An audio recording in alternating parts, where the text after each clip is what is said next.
तो कहानी की शुरुआत एक सिटी को दिखाते हुए होती है। उसी सिटी में एक लड़की रहती थी जिसका नाम होता है अलाइजा। अलाइजा इशारों से बातें किया करती थी क्योंकि वो बोल नहीं सकती थी, क्योंकि बचपन में अलाइजा को किसी ने टॉर्चर किया होता है जो उसकी नेक पर चोट के निशान देखकर पता चलता है। असल में किसी ने उसके गले का कोई पार्ट निकाल लिया था जिसकी वजह से वो डंब हो गई और उसके बाद कभी भी न बोल सकी। अलाइजा इस दुनिया में बिल्कुल अकेली होती है क्योंकि उसकी कोई फैमिली नहीं होती। अलाइजा के नेबरहुड में एक आदमी था जिसका नाम जाइल्स होता है और वो आदमी अलाइजा को बिल्कुल अपनी फैमिली की तरह ही ट्रीट करता था और वो एक काफी एक्सपर्ट पेंटर भी था, जबकि अलाइजा एक लैब में क्लीनिंग का काम करती थी। उसी जगह पर अलाइजा की एक बेस्ट फ्रेंड भी होती है। दोनों फ्रेंड्स एक दूसरे से काफी क्लोज थी और एक दूसरे को काफी प्यार भी किया करती थी, जबकि दूसरे लोग अलाइजा को बिल्कुल भी लाइक नहीं किया करते थे, बल्कि सब लोग उसे बेवकूफ कहते थे, उसे हर्ट करते रहते थे। इसीलिए अलाइजा भी किसी से ज्यादा बात नहीं किया करती थी। जब वो लोग लैब को क्लीन कर रहे होते हैं तो एक ऑफिसर बोलता है कि आज हमारे लैब में एक टीम आ रही है जो अपने साथ एक मिस्टीरियस चीज भी ला रही है और वो चीज कीमती भी है और काफी अनमोल भी है जो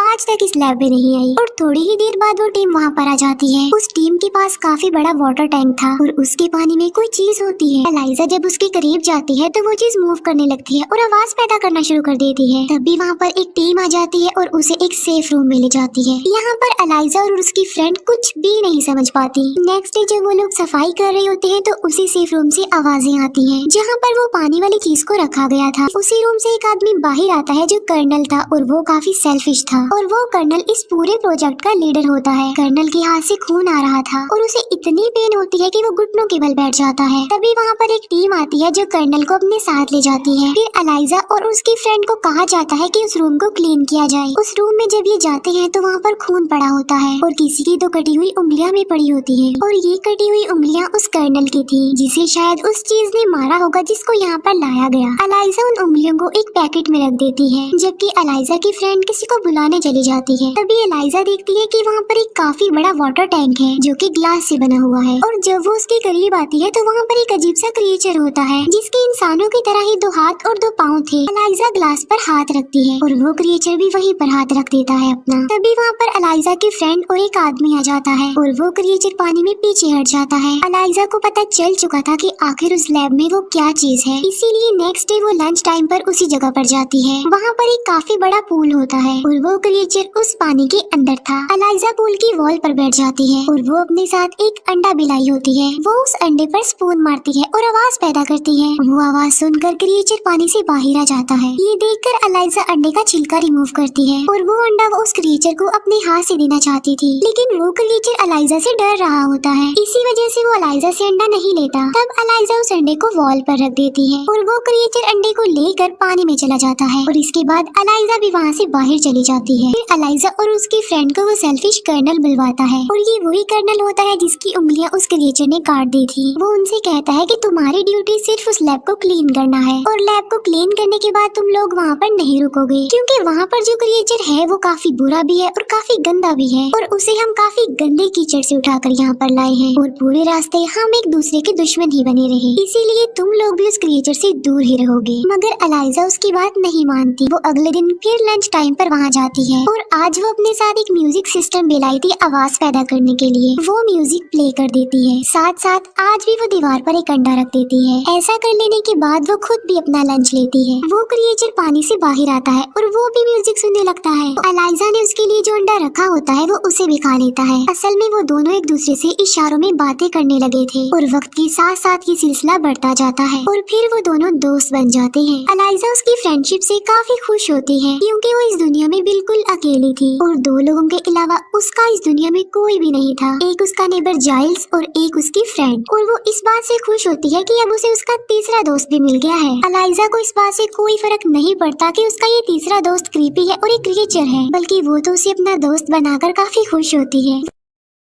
वो डेली लंच टाइम पर उसके पास जाती थी और उसके साथ अपना अच्छा टाइम स्पेंड करती थी और इशारों में दोनों एक दूसरे से बातें किया करते थे। एक दिन वो दोनों बातें कर रहे होते हैं, लेकिन तभी वहाँ पर डॉक्टर आ जाते हैं जो इस क्रिएचर के ऊपर अपनी रिसर्च कर रहे थे और वो छुपकर उन दोनों को बातें करते हुए देख लेते हैं। वो सोचते हैं कि उस क्रिएचर और अलाइजा के बीच अब कोई रिलेशन बन चुका है, लेकिन अलाइजा के सामने वो ये बात शो नहीं करवाते कि उन्होंने सब कुछ देख लिया है और वो सब जानते हैं। ये डॉक्टर एक साइंटिस्ट भी थे जो अमेरिका के लिए इस क्रिएचर पर अपने रिसर्च सर्च कर रहे थे, लेकिन अंदर ही अंदर ये जर्मन की एजेंट भी थे, यानी जासूस। क्योंकि दोनों कंट्रीज के बीच कोल्ड वार चल रही होती है, तो इसीलिए दोनों कंट्रीज एक दूसरे की पॉलिटिकल और साइंटिफिक एक्टिविटीज पर नजर रख रहे थे। इसीलिए ये डॉक्टर उस क्रिएचर से रिलेटेड सारी इंफॉर्मेशन जर्मन्स को देते थे, वो भी खुफिया तौर पर। नेक्स्ट डे एलाइजा फिर से उस क्रिएचर से मिलने जाती है। वो देखती है कि उस क्रिएचर को बड़ी बेदर्दी से चेंज किया हुआ है। ये देखकर उसे उस क्रिएचर पर तरस आ जाता है, क्योंकि उसकी बॉडी से खून निकल रहा था। तभी उसे रियलाइज होता है कि वहाँ पर कोई आ रहा है, इसीलिए वो जल्दी से छुप जाती है। और वहाँ पर होता है वही कर्नल। कर्नल इस क्रिएचर से बहुत नफरत करता था। कर्नल के पास एक आयरन रॉड होता है जिसमें करंट पैदा होता है, और वो उस आयरन रॉड से उस क्रिएचर को इलेक्ट्रिक शॉक देता है। इसके बाद वहाँ पर जर्नल आते हैं, जो उस क्रिएचर को देखकर कहते हैं कि मैं तो एक्सपेक्ट किया था कि ये कोई छोटा सा क्रिएचर होगा, लेकिन ये तो काफी बड़ा है साइज में। कर्नल कहता है कि अमेज़न के लोग तो इसे अपना गॉड समझते हैं, जो पानी में इसके लिए फ्रूट्स फेंकते हैं, फूल फेंकते हैं और पता नहीं क्या क्या। कर्नल कहता है कि अगर हम इस क्रिएचर के बारे में जानना चाहते हैं तो हमें तो इसे मारना होगा, क्योंकि इसे मार कर ही तो हम इसके बारे में रिसर्च कर सकते हैं, और जैसी इसकी बॉडी है इसे काटे बगैर तो हम कुछ कर ही नहीं सकते। लेकिन वो डॉक्टर उन्हें बताता है कि इसकी हालत तो काफी ज्यादा खराब है, और अजीब बात ये है कि ये 2 जगहों से सांस लेता है। हमें इस पर रिसर्च करनी चाहिए, ना कि इसे मारना चाहिए। मगर वो उस डॉक्टर की कोई भी बात सुनना चाहते ही नहीं थे। डॉक्टर कहता है कि अगर हमने इसे पानी में ना छोड़ा तो ये बहुत जल्द मर जाएगा, क्योंकि उस क्रिएचर को देखकर ऐसा लग रहा था कि शायद वो बेहोश हो गया है। फिर वो उस क्रिएचर को पानी में डाल ही देते हैं। डॉक्टर जनरल को कहता है कि आप इस क्रिएचर को नहीं मार सकते। जनरल कहता है कि तुम मुझे मत बताओ कि मुझे क्या करना चाहिए और क्या नहीं करना चाहिए, मेरे पास सारी अथॉरिटी है और मैं कुछ भी कर सकता हूँ। इसीलिए जनरल कर्नल को कहता है कि इस गंदे से क्रिएचर की जल्दी से चीर-फाड़ कर दो। आखिर हम भी तो जानना चाहते हैं कि ये है क्या चीज। डॉक्टर को ये सुनकर काफी दुख होता है, क्योंकि वो नहीं चाहते थे कि इस क्रिएचर को मारा जाए। वो बेजुबान है, हालांकि वो तो एक जासूस है, मगर उससे पहले वो एक इंसान भी है। इसीलिए उन्हें उस क्रिएचर पर तरस आता है और वो नहीं चाहते थे कि उसे मारा जाए। एलाइजा भी ये सब कुछ देख और सुन पा रही थी। डॉक्टर के साथ साथ एलाइजा को भी ये बात काफी हर्ट करती है। एलाइजा ये सारी बात घर आकर जाइल्स को बता देती है, क्योंकि वो काफी परेशान थी कि कहीं वो उस क्रिएचर को सच में न मार डाले। वो कहती है कि वो बिल्कुल मेरी तरह है, बेजुबान है, वो मेरा दोस्त है और मैं उसकी हेल्प करना चाहती हूँ। वो मुझे देखकर खुश होता है और मेरे अंदर जो भी कमी है वो उसे नहीं देखता, वो मुझे हर हाल में एक्सेप्ट करता है। जाइल्स कहता है कि मैं अफसोस के साथ कह रहा हूँ कि हम उसे नहीं बचा सकते, क्योंकि जिन लोगों की कस्टडी में वो है वो बहुत पावरफुल है और हम आम से इंसान है, हम उनके आगे कुछ नहीं। ये कहकर जाइल्स वहाँ से चले जाते हैं। एलाइजा काफी दुखी होती है और जाइल्स भी, क्योंकि एलाइजा और वो क्रिएचर दोनों इस दुनिया में अकेले हैं, दोनों का ही कोई नहीं है एक दूसरे के सिवा। ये सोचकर जाइल्स वापस आते हैं और वो एलाइजा को कहते हैं कि उस क्रिएचर को बचाने में मैं तुम्हारा साथ दूंगा, जैसा तुम कहोगी मैं वैसा ही करूंगा, क्योंकि हम फैमिली हैं। एलाइजा को इस बात से काफी खुशी मिलती है और अब वो काफी रिलैक्स भी हो जाती है। वो प्लान बनाते हैं कि वो उस क्रिएचर को उस लैब से बाहर निकालेंगे, जालिम लोगों से छुड़वा लेंगे उसे। एलाइजा सबसे पहले वहाँ जाकर समझदारी का काम करती है। वो सारे कैमरास को ऊपर की तरफ कर देती है ताकि उन्हें कोई ना देख सके कि उस क्रिएचर को इन्होंने भगाया है।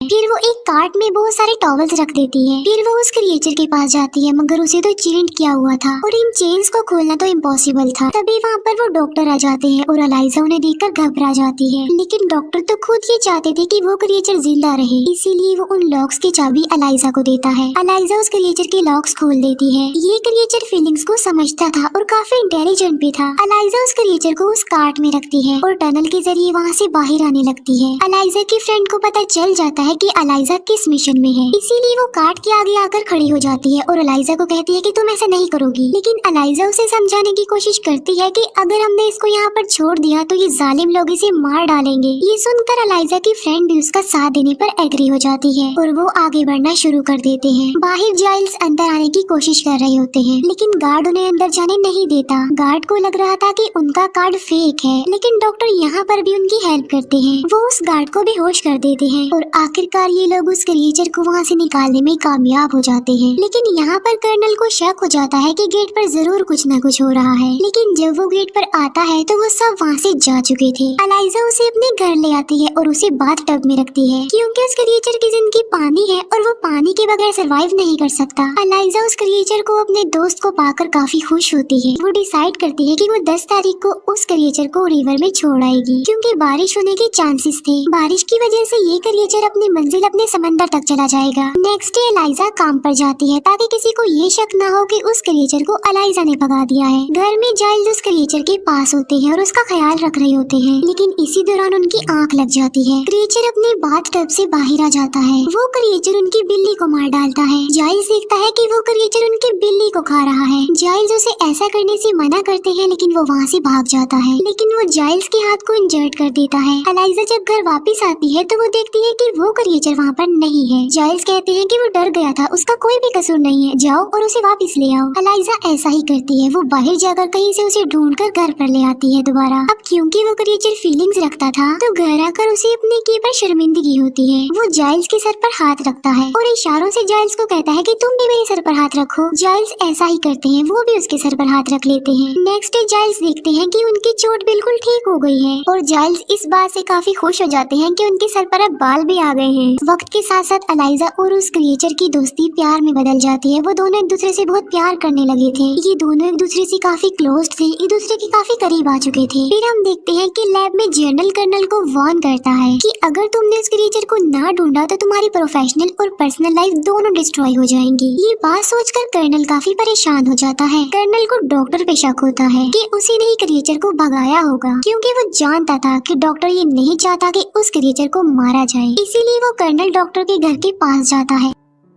डॉक्टर अपने घर से बाहर आकर दो लोगों से मिलते हैं। वो दोनों आदमी डॉक्टर पर गोलियां चला देते हैं, लेकिन कर्नल वहां आकर उन दोनों आदमियों को मार डालता है। कर्नल को पता चल चुका था कि डॉक्टर रशियन बोल रहे थे। इसका मतलब ये है कि वो एक एजेंट है, एक जासूस है। कर्नल डॉक्टर को कहता है कि मुझे सब कुछ बता दो कि वो क्रिएचर किसके पास है, मगर डॉक्टर उन्हें कुछ भी नहीं बताता। राज उगलवाने के लिए कर्नल उस डॉक्टर को टॉर्चर करने लगता है। तब डॉक्टर सिर्फ ये ही बताते हैं कि वो एक क्लीनर है और ये कहते ही डॉक्टर मर जाते हैं। क्लीनर का नाम सुनकर कर्नल को एलाइजा पर नहीं बल्कि उसकी फ्रेंड पर शक होता है, क्योंकि वो दोनों ही तो वहीं पर सफाई करती थी। इसीलिए कर्नल अब एलाइजा की फ्रेंड के घर जाता है और वो एलाइजा की फ्रेंड से पूछता है कि बताओ वो क्रिएचर कहाँ पर है, लेकिन वो उसे कुछ नहीं बताती। वो कहती है कि मैं इस बारे में कुछ नहीं जानती, लेकिन वहाँ पर उसका हस्बैंड होता है जो कर्नल को सब कुछ सच बता देता है। वो कहता है कि वो क्रिएचर एलाइजा के घर पर है, क्योंकि मैंने अपनी वाइफ को एलाइजा से बात करते हुए सुन लिया था। ये सुनकर वो कर्नल गुस्से में आकर अब एलाइजा के घर की तरफ जा रहा होता है, लेकिन उससे पहले एलाइजा की फ्रेंड उसे कॉल करके इन्फॉर्म कर देती है कि तुम वहाँ से भाग जाओ, क्योंकि कर्नल तुम्हारे घर पर आ रहा है उस क्रिएचर को पकड़ने। आज 10 तारीख भी होती है और बारिश भी हो रही होती है। ये वही दिन होता है जब एलाइजा उस क्रिएचर को रिवर में छोड़ना चाहती थी, इसीलिए वो जल्दी से उस क्रिएचर को वहाँ से लेकर चली जाती है। कर्नल जब एलाइजा के घर पहुँचता है तो वो देखता है कि वहाँ पर तो कोई भी नहीं है। तभी उसे कैलेंडर पर 10 तारीख के नीचे एक नोट मिलता है, जिस पर एलाइजा ने लिखा था कि आज के दिन उस क्रिएचर को रिवर में जाकर छोड़ देना है। एलाइजा अपनी मंजिल यानी उस रिवर तक पहुंच चुकी थी और वो अपने सबसे करीबी अपने फ्रेंड उस क्रिएचर को गुड बाय कह रही थी।